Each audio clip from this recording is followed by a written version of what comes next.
welcome to today's show. And today is a very special show because it's not often that you find entrepreneurs in the drinks industry that come from the same area where you grew up. I grew up in a small village on the border of KwaZulu-Natal, and today's guest grew up in a little village not far away. The only difference is that I grew up speaking German and our guest's first language was Zulu. So, Ntsiki, welcome to the show. Thank you very much for having me. We have to do a little introduction in isiZulu because we don't often have isiZulu guests. Ububakai. Mahlabathini. Yes. Mina. Mahlabathini. Le emakhaya impela. Usedumbe. Oh, no wonder. Bengizibuza, okay. Now, yabona le nto yachaza ukuthi ingani bengidideka nje ngendaba yakho. Yeah. When I heard your voice, and I was like, oh, this guy is Zulu. And this Zulu was a second language. Yeah. And when I got to school, I had to learn Afrikaans. Now, and only when I got to high school did I have to learn English, and that was quite a struggle. I should. At least you had to learn it at school. For me to start at the university to try and being taught in Afrikaans, I was like, that is cruel. So tell me, how did you end up in Stellenbosch from Mahlabathini? Okay, so is it a long walk or was it a short walk? This is where we can say it was a long one. I got a scholarship to study winemaking. How did you get that? Did you apply for it or did? I got recruited. Actually, I was recruited at school through the program that was run by Jabulani Changase and Nkosi Shandu, who was the Minister of Education then, of KwaZulu-Natal. So I was one of the students at school who were recruited to actually go to Stellenbosch. But on the recruitment, it wasn't saying so and so go. It was like, okay, there's application form for whoever want to go to study in Stellenbosch. Yeah. To study agriculture. And I was like, yeah, me. And then they're like, oh yeah, it's going to be in Afrikaans. I was like, oh yeah, that's fine. But I had no clue what I was saying. It's fine too. That's one of the things. It's like you go, it's fine, but you actually have no clue why you think it's fine to what exactly. Yeah. And then I got the application form then to say, okay, fine, because you're going to be studying there, apply when the university takes you. Here are the application forms to apply to SAA for a scholarship. And so South African Airways had said on the application, when the university takes you, we'll pay for you. So that was just a requirement. So the university accepted me, and then that's how I got the scholarship to study at Stellenbosch. But just explain that. SAA was paid for. South African Airways. What they do? Okay, this is what they do. They were doing then. Yeah. And there's a program they were running where actually what's happening is the wine industry submit wines to be selected. They get tasted and be selected to be on board. For the airline, okay. Yes. So to do that, you enter one, you pay for each wine that you're entering. So SAA took that money and put it in a, whatever you call, I'm going to call it a kitty. What? Other money to obviously try and build a scholarship fund. Okay. So that basically was how there was that funding. So just to draw some more parallels, I went to university in Pretoria and I lasted 1 week because people were so different and it was so foreign to me. Then I applied for a transfer to Pietermaritzburg so that I could get home again to my people, English and so you couldn't stay away from home. No. So, but you persisted. You ended up in Stellenbosch and you had to study in Afrikaans. Yes. So, so I ended up in Stellenbosch then. But, when when I arrived in Stellenbosch, it was like one of those, I think, looking even at the journey to Stellenbosch, being in the bus, arriving in the area, in the Western Cape, looking at the mountains and the small trees that we were passing by. Before I knew it was vineyards, it was for me small trees. Oh, small trees. Yeah. Yeah, I saw these short trees that we were passing by. And arriving in Stellenbosch on campus and being in a place where it was so foreign to me. Only umlungus. Like there is, when you get to a place, there is like you see there is a lot of white people, but there are black people. Yeah. Like there was white people and there were white people. And then you look for blacks and you couldn't see any. And I remember, like, you see one black person there and you run to that person and you find that they are from either West Africa or somewhere, but it didn't matter at that moment. You're like, there's somebody who looks like me. Yeah. You know, and interestingly, actually, they understood because they were doing postgraduates, majority of them. Yes. So they were not having the struggle we're having of have to learn in Afrikaans. Okay. Being taught in the language that we don't even understand. So yeah, it was one of those things. And I remember actually on my first day, it was orientation. When you get into the hall, the lecturer speaks Afrikaans, cracks jokes, everybody laughs, you've got no idea what they're laughing about. And when everybody stands up and then you realize, oh, they're done, and then you stand up. So like literally you have absolutely no clue what's going on. Oh dear. And how long was this course in Afrikaans or in your degree? The degree is 4 years. 4 years. And how did you pass? How did you manage? Did you manage to learn Afrikaans, or did they allow you to learn in English? So what we did, we had to request tutors. Okay. So you get into the class, the lecturer will lecture in Afrikaans. We've got books that are in English. And what you do, you just basically, because there are words that are in Afrikaans which are basically translated from English. Yeah. So then you could see where they are actually in the book. And then slowly you're like, okay, you've got an idea, more or less. Yeah. And then you go to the tutor class so that the tutor can explain actually what's going on. And then you get back to the hostel and you sit and study. This is one of the things that, again, I noticed when we were like, on Wednesdays, it would be, because we're staying in the girls' hostels, it's a girls' night out. Girls will be coming early hours of the morning. When they're coming back early hours of the morning, that's when you're closing your books. Because you've been studying right through trying to figure this thing out. Yeah. So, yeah. Social life became non-existent. But one of the things also I did while I was a student then, because of knowing that I'm studying something I have no idea what it is and, everything is new and foreign, was to start working part-time at one of the wineries in Stellenbosch. Okay. So I started working with Delheim Wines as a student and to learn about wine, to learn about actually what I was trying to study. So unlike all the other students, you didn't go to taste the wine, you went to work there. I went to work. Well, the beauty of it though was to work there, it meant I had to taste every wine I'm opening. Yeah. Before I can serve it. So, and it meant on a Friday, because we were working like Saturday and Sunday on weekends. So it meant on a Saturday, in winter, because Sundays were closed, on a Saturday, every bottle that is left, that is open, we need to take it.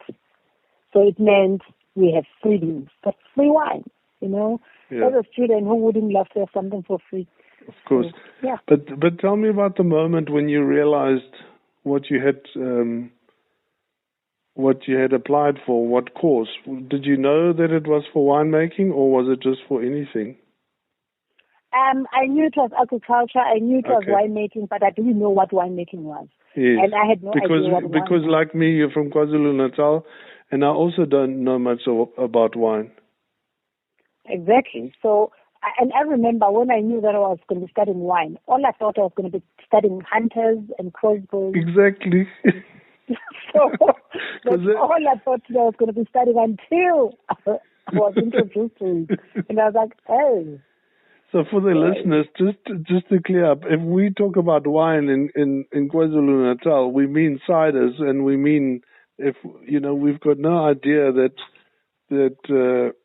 there's something that is made from grapes. And I was doing some training for Tops at Spa here in Pinetown the other day with all the merchandisers and the tellers. So there must have been about 20 or 30 people. And they asked me, is all wine made from grapes? Mm-hmm. And I gave it some thought, because for me it's obvious, but it's not obvious, because most of the alcohol is made in a factory. They just buy distilled alcohol and they add some flavors, and there you have it. So it's not an obvious thing if you're not from, if you haven't been to Stellenbosch, I guess. Yeah. So that was like one of the, hence we like talking about the long walk. It was definitely a long walk with its own hiccups. I think also one of the things that happened while I was working at Belheim, which was an eye opener, was this one day the general manager says to me, "Oh, there's a winemaker seminar. I'm gonna go with you because you're studying winemaking." And as a student, getting all excited, I'm going to be meeting winemakers. Until I get to the seminar place. When I get there, I'm seeing it's all men. They're all white. And they all got moustache, eh? Sorry? They're all old men with moustaches. With and without. But I mean, still, it's like, okay. And then I'm like, oh, at least there's one lady. And while I'm getting that excitement of saying at least there's one lady, and she finished registering everybody, she closes her book and she walks out. And then my bubble get burst. And I'm like, wow. Okay. So I say to the GM, I'm like, I think we should go back. I don't think I want to get in here. And he's like, nope, you are going to get in here. If you don't, how is this going to change? Yeah, exactly. But it was so intimidating. It was so scary. And I'm thinking to myself, I think the scary part was looking at the university where I'm studying, and I get asked all the time by the students, what are you doing in an Afrikaans university if you don't understand Afrikaans, and yada, and yada. Sometimes you feel like punching people in their face, but you can't, because, and then to come to this environment and you're thinking, it's the same, So there was an eye-opener to say, okay, well, this is the reality that you come into. Yeah, but I learned faster, though, because I realized that when I started working, adults are good in hiding things. You're not good at hiding things? No, adults are good at hiding things. Oh, okay. Yeah, because students were asking questions directly. What are you doing here? It's like when people say kids are vicious because they tell it like it is. Yes. So same with students. Sometimes they literally just, it's not filtered. It just happens. And you get to adults. Adults will have to think. You'll see with the actions that, okay, I'm not accepted here. You'll see with the, behavior and all that. Yeah. They might not say it with their mouth, but you'll see. And so the fear I had when I started working, I was like, oh, okay. So I didn't get that encounter. But the encounter was coming in a sense that someone will come to the winery and say they're looking for a winemaker. And if they're being pointed to me, they'll be like, no, we're looking for a winemaker, not a supervisor. Yeah. And be like, okay. And then I'll direct them to my boss. And then they'll go to my boss and say, are you the winemaker? And he goes, nope, there she is behind you. And they have to come back to me. And you're like, okay. Yeah, that's awkward. But that's very awkward. Yeah. But you persisted, and so how long did that whole process take? How long have you been in the winelands? So I finished my studies in 2003, and I started working in 2004. Okay, so it's been many years. Sorry? It's been many years. It's been many years, yes. So I started working at Stellenbosch since 2004. Okay. I resigned in 2015 to launch my own company in 2016. Your own brands? So, okay. Aslina wines. So now it's been running since then. And your wines, do you make them in South Africa, or where do you make them? Yes, I make the wines here. So what I do is I source grapes. I buy grapes. Yes. And also do source some bulk wine and blend. I rent a cellar space because obviously I don't have my own cellar. Yeah. And I rent storage facilities, and then I keep the wine storage and basically get it ready for sales, whether it's export or selling locally. I think when I look back when I was starting the company, because I started the company by first collaborating with an American winemaker. Yes. Because it's what gave me the kickstart financially to be able to start the company. So we collaborated in 2012 with a 2012 vintage and a 2013 vintage, which was done in 2014 and 15. So when that was done, I managed to get the kickstart to start Aslina. And the name Aslina, the company is named after my late grandmother. Okay. And the reason for that was, I think, majority of us are being taken care of by our grandmothers. Yes. And these are our unsung heroes. And so she played a big role in my life. She was the key person to instill values and, teach me about life and love and everything else. So there was nothing really that I could have thought of naming my company with, or anybody. I know people who say, but how don't you use your name? And I was like, well, my name doesn't carry that weight. My name is just a name. While if I name it to my grandmother, she is the hero here. She is the, and she encouraged you to study and work hard at school, eh? Exactly. And she encouraged me to be me. That I didn't have to try and figure things out to say, how should I look like? Yeah. So I think... And she was one of those people who could, talk about somebody who turned little things to gold. Everything she touched turned to gold. Yeah. It was amazing. She was just amazing. So I think if the listeners ever get the chance to visit Mahlabathini, I used to go to Ulundi and Nongoma to do sales calls, and it was one of the first places where I ever sold wine. So I'm not a wine salesman, I'm a beer and spirit salesman. But when I got to Nongoma, they said to me, hey, we're looking for this thing called Sweet Rose.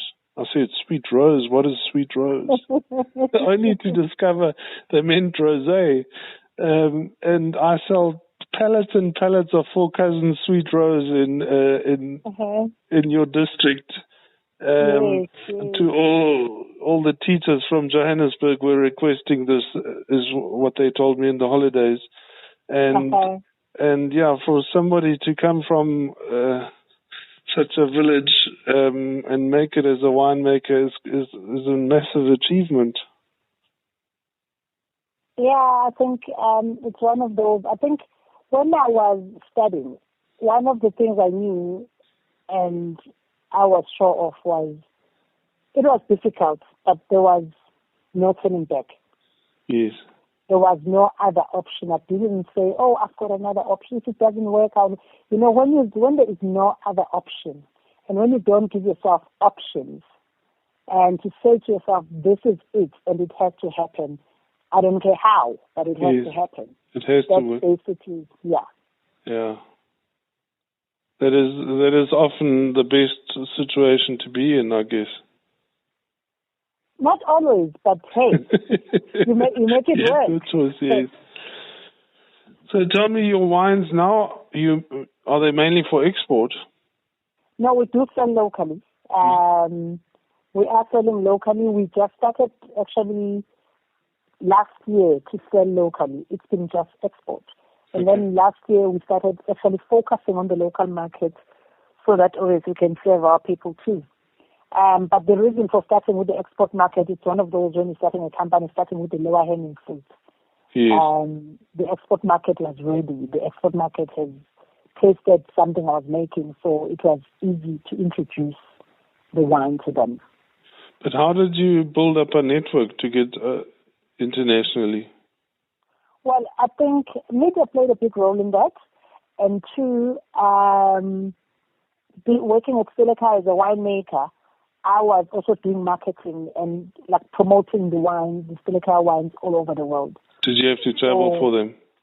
Yes, I had to travel for them. Okay, so you built up a network of contacts as a winemaker, but because you also have to go and visit them. Okay, that's interesting. Yeah. Okay. Well, that's very interesting. And so available, you said at Ultra Liquors? Ultra Liquors has the wines. Yeah. Currently it's Ultra Liquors who's having it nationally. And then in Johannesburg, then there's few wine shops like Lemon Goodfellows and the Dry Dog. And then in Cape Town, same, we've got Ultra Liquors and Lemon Goodfellows. Yeah. Yeah. And do you sell to Liquor City in Claremont? Only Ultra, not Liquor City. Okay. Only Ultra. Okay. Yes. Well, it's wonderful. It's a wonderful story, and I really look forward to meeting you when I visit the winelands. We've got some very good friends in Stellenbosch that we visit, and hopefully we can meet up and maybe continue the conversation when we meet in person. Yes, definitely. That is good. And we'll keep a lookout for your wine here in KwaZulu-Natal. You said it's available at Ultra Liquors in Mayville.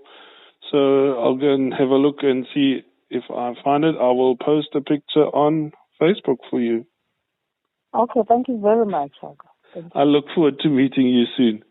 Cheers, Ntsiki. Thank you, me too. Okay. Thank you for having me on your show. Okay, thank you. Bye.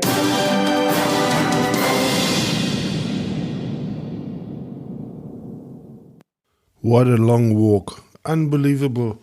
I just love the story of Ntsiki Biyela and studying winemaking when you have no clue what it's all about. And we often feel like that when we're starting a new business. And fortunately today we have more resources at our disposal and we have people that we can surround ourselves with. Thank you for listening, and we look forward to joining us on the next podcast.